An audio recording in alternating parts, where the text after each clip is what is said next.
Aujourd'hui, je vais vous parler d'un nouveau phénomène. On adore dans notre industrie avoir des nouveaux sujets. C'est celui de AI Slop. Donc, je pense que vous êtes tous, en tant que lecteurs d'Open Garden, déjà au courant de ce phénomène et de ce que ça recoupe. Mais je vais vous détailler aujourd'hui le mécanisme, les mécanismes et les solutions.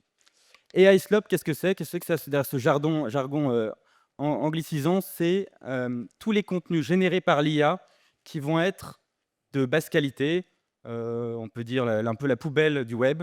Donc des contenus générés par l'IA qui sont très fades, neutres, aucun intérêt. Vous arrivez dessus, vous les lisez, mais après vous dites mais qu'est-ce que je fais là? Vous repartez directement, ou alors vous ne vous rappelez même pas de ce que vous avez lu. Donc on est vraiment sur les contenus générés par l'IA qui ont aucun apport, aucune qualité, mais qui pullulent sur le digital. Donc nous, IAS, en tant que mesureur de qualité sur les sujets de visibilité, d'attention, de fraude, de brand safety, c'est un prolongement assez logique d'arriver à fournir des analyses et des solutions pour les clients sur ces phénomènes de contenu généré par l'IA qui sont problématiques. Le postulat de départ, c'est qu'il n'y a qu'une seule route. C'est en fait un web, un digital qui est avec des contenus générés par l'IA partout. On n'a pas l'option de se dire je vais sur une partie du digital qui est contenu généré par les humains et l'autre GenAI. Aujourd'hui, les contenus GenAI sont partout, sont majoritaires et envahissent tout le digital. Donc il y a une seule route, c'est celle d'un digital qui est humain, mais avec des contenus qui sont alimentés soit en partie, soit intégralement par l'IA générative.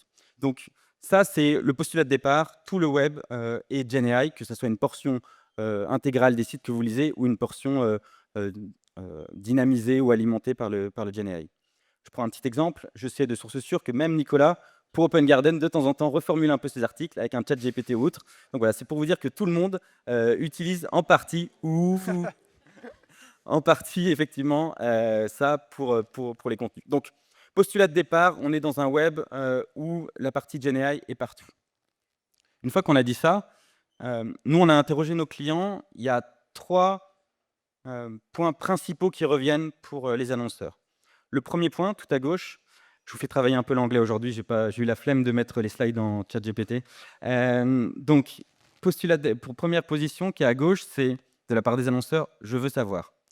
Je veux avoir cette transparence, cette information de combien de pourcents, combien de volume de mes campagnes est sur des pages qui sont avec de l'IA générative. Donc c'est savoir. C'est pas forcément un problème, mais je veux savoir le pourcentage d'impressions qui sont sur des contenus GenAI. On a vu que c'était massif précédemment et on a déjà entendu des chiffres tout à l'heure, c'est massif, mais en tout cas savoir. Donc premier point de départ, qui est la posture de gauche, c'est la transparence.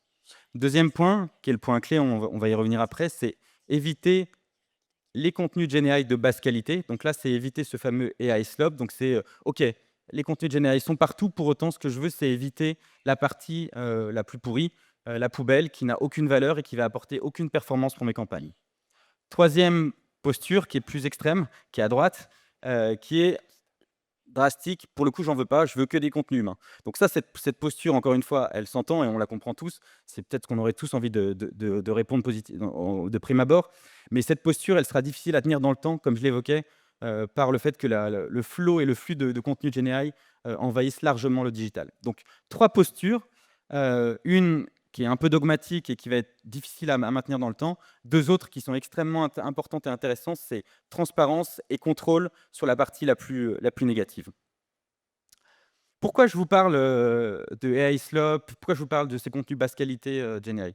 Quand on analyse 2 phénomènes négatifs que vous devez connaître, le premier, les sites MFA, donc des sites que personne ne connaît, qui vont juste acheter du trafic pour exister et pour vendre de la pub. Et quand je prends l'encombrement publicitaire, donc 2 fléaux majeurs aujourd'hui du digital, ces sites qui, encore une fois, font de l'acquisition uniquement de trafic que personne ne connaît, les MFA et les sites encombrés, on voit qu'une très large portion de ces sites problématiques vient de la GenAI. Donc en fait, l'IA va dynamiser ou accélérer l'apparition de ces phénomènes négatifs. Si je vous montre des chiffres qui sont tout nouveaux et que vous retrouverez tout à l'heure dans le magazine, on a d'ores et déjà plus de la moitié des sites problématiques qui viennent de la GenAI. Donc encore une fois, ça c'est des stats qui sont à l'instant T, mais qui vont encore accélérer. C'est-à-dire qu'en fait, on voit que tous les problèmes qu'on identifie sur le digital sont il y a une partie prenante qui est extrêmement forte, plus de la moitié d'ores et déjà qui vient de l'IA, et ça s'accélère. Donc du coup, l'identification de ces contenus de GenAI et de cette AI Slope, donc ces contenus de basse qualité de GenAI, ça va être clé pour éviter sinon de se retrouver sur des sites problématiques qui vont être encombrés sans aucune valeur pour la performance des campagnes. À l'inverse, une stat qui fera plaisir au SRI et à tous les amis éditeurs et publishers qui sont dans la salle, les sites de qualité sont à 85% des sites générés par les humains. Donc encore une fois, l'homme et la machine. Donc c'est rassurant de voir que les sites de qualité, il y a quand même cette surpondérance et surpondération de la part des humains. Donc le phénomène négatif de contenu de basse qualité et GenAI et iSlope accélère très fortement tous les problèmes qu'on peut identifier sur le digital. Alors, comme je veux ne fâcher avec personne en France, j'ai pris un exemple anglo-saxon avec un site qui s'appelle foodingworld.com que vous devez sûrement pas connaître. Donc ça, c'est un site, on est sur un site 100% GenAI. Donc c'est labellisé et estampillé comme un site 100% GenAI. Et là, pour le coup, on est sur un site qui cumule tous les problèmes. Donc c'est un site MFA dans le sens où personne ne va dessus naturellement, personne ne le connaît et va dessus. C'est un site qui n'a du trafic que parce qu'il achète du trafic, donc acquisition de trafic 100%. Et on est sur un site qui va cumuler le problème, puisque du coup, vous voyez, on passe sur une autre page, il s'appelle plus Fooding World, il s'appelle Newsweek. Donc changement de nom pour pareil, accélérer les requêtes que vous pouvez obtenir en programmatique, accélérer sur l'acquisition de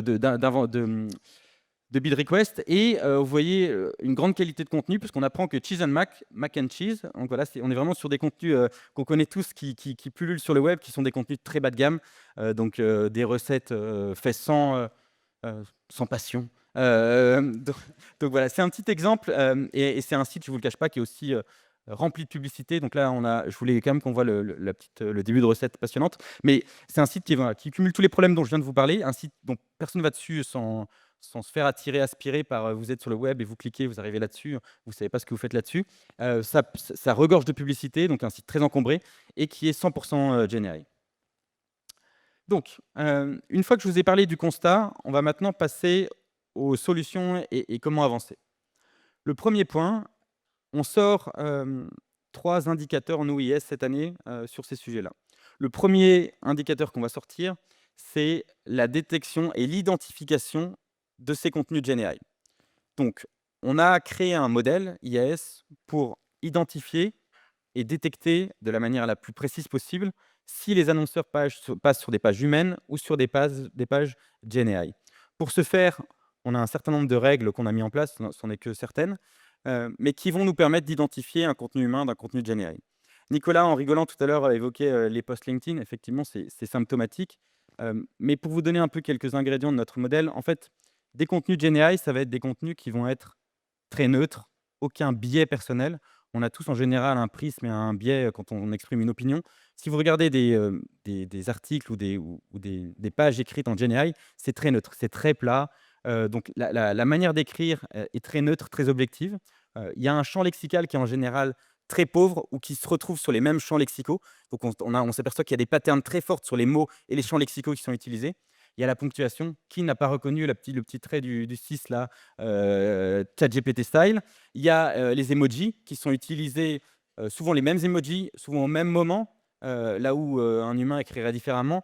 Il y a un manque de ponctuation très significative. Moi, j'adore les points d'exclamation, j'en mets beaucoup trop. À chaque fois, chat, il me les enlève. Voilà, typiquement, c'est des choses qui sont très, très faciles à identifier. Donc voilà, donc nous, on a un modèle propriétaire qu'on lance avec plus d'une vingtaine de signaux qui va permettre d'identifier ces contenus GenAI. Encore une fois, l'idée, rappelez-vous le postulat de départ des annonceurs, c'est la transparence. On va pouvoir dire à nos clients, vous avez X% de vos impressions qui sont vues, qui sont sur des contenus GenAI. Donc ça, c'est le premier élément, identifier les contenus GenAI. Deuxième élément que j'ai évoqué tout à l'heure, identifier au sein de ces contenus GenAI les contenus de low quality, donc les contenus de basse qualité, ce fameux AI slope. Donc ça, cette slide, c'est le AI slope. C'est dire à nos clients, vous avez X% de vos impressions sur des contenus GenAI, et parmi ces X%, vous en avez un certain pourcentage qui est sur des contenus de basse qualité, qui polluent, qui n'ont aucune valeur. Évitez ça à tout prix, parce qu'on sait que ça va baisser l'apparition de votre marque, la visibilité, l'attention. Il va y avoir de la fraude là-dessus. Vous allez baisser aussi votre considération qu'on évoquait tout à l'heure. Donc ça va n'apporter que des problèmes ou accélérer tous les problèmes que peuvent avoir les clients. Donc première étape, identifier les contenus GenAI. Deuxième étape, éviter au maximum les contenus de basse qualité de GenAI. Donc ça, c'est pour la partie identification de la qualité des contenus sur lesquels les annonceurs passent. Après, il y a un autre phénomène qui est aussi important, on en a parlé tout à l'heure avec les LLM, c'est tous ces agents qui passent sur le web et qui représentent des sources. On entendait 30% tout à l'heure sur Le Monde, peut-être que c'est plus sur d'autres. Donc, c'est identifier la volumétrie de ces agents. Aujourd'hui, qu'est-ce qui se passe? Nous, quand on analyse les phénomènes de fraude, c'est un trafic non humain, c'est un trafic robotique. Quand on voit que la page n'est pas vue par un humain, mais qu'elle est vue par un agent ou par un LLM, on va le mettre dans le trafic robotique. On va aujourd'hui le classifier, on le détecte déjà, dans les indicateurs de fraude qui sont connus du marché, qui sont GIVT ou SIVT. Donc aujourd'hui, c'est déjà des phénomènes qu'on identifie, qu'on analyse et qu'on reporte, mais on le met dans la masse du trafic frauduleux. Donc aujourd'hui, c'est pas distingué. Ce qui va être intéressant demain, c'est qu'on va classer ces agents spécifiquement. Donc, on va pouvoir avoir un reporting spécifique de la volumétrie d'impression qui est vue par des agents IA. Donc ça, c'est un sujet clé. C'est un sujet clé à plusieurs niveaux. En premier lieu, en général, quand on fait une pub, on a plutôt envie qu'elle soit vue par un humain que par un robot. Donc, au démarrage, c'est un sujet d'évitement. Ça va être se dire, effectivement, j'ai pas envie que mes pubs passent sur des agents qui vont ne servir à rien pour mes publicités. Après, demain, ça ouvre sur d'autres sujets. Est-ce que ça va permettre, au contraire, parce que les agents vont voir les pubs, d'augmenter les référencements, la présence de la marque, etc. Ça, j'ouvre des portes, je n'ai pas les réponses. Mais en tout cas, ce qui est intéressant, c'est d'avoir la capacité d'identifier spécifiquement ce trafic-là pour voir si c'est un phénomène à éviter ou potentiellement à maximiser dans un temps 2 ou dans un temps 3. On verra ça plus tard. Mais pour l'instant, en temps 1, en tout cas, nous, on va donner cette information qui est clé du pourcentage d'impressions que les clients achètent qui vont être vus par des agents IA. Donc, 3 chantiers clés pour nous: la détection de contenu GenAI, la détection de contenu de basse qualité GenAI, le fameux AI Slop, et l'identification spécifique avec une catégorie spécifique de ces agents IA. La suite, parce que là, ce que je vous évoque, c'est sur notre Open Garden qui nous réunit aujourd'hui, donc c'est sur la partie texte. C'est facile aujourd'hui, enfin facile, on me tuerait chez moi en data science. Le modèle qu'on sort pour identifier le GenAI, c'est compliqué, mais aujourd'hui, en tout cas, on commence par le texte. La suite, ça va être les images, la vidéo. Vous vous imaginez que c'est beaucoup plus compliqué d'identifier une image ou une vidéo qui est GenAI. Les images, c'est la prochaine étape parce qu'on voit effectivement qu'il y a des phénomènes de saturation des couleurs, de couleurs qui ne sont pas tout à fait les mêmes sur les images quand elles sont générées par l'IA. Donc la prochaine étape, ça va être les images pour identifier effectivement les images GenAI. La prochaine étape, ça va être le social, parce qu'aujourd'hui, ce que je vous évoque, c'est des avancées majeures, mais qui concernent l'Open Garden. Donc, ça concerne effectivement l'Open Web qui nous réunit aujourd'hui. Donc, c'est intéressant de voir que sur cet Open Web, il y a quand même des initiatives majeures dans l'identification des nouvelles trends, des nouveaux phénomènes et la capacité à l'identifier et y réagir. Et après, la vidéo et la CTV, ça, c'est le chantier d'après. On est plus sur du 2027 pour le coup, parce que pour le coup, identifier des vidéos GenAI par rapport à humains, c'est de plus en plus compliqué. Je pense que vous en avez tous fait l'expérience et ça requiert des compétences et des capacités encore supplémentaires. Donc ça, c'est des choses qui vont arriver courant 2026 ou 2027 pour la suite.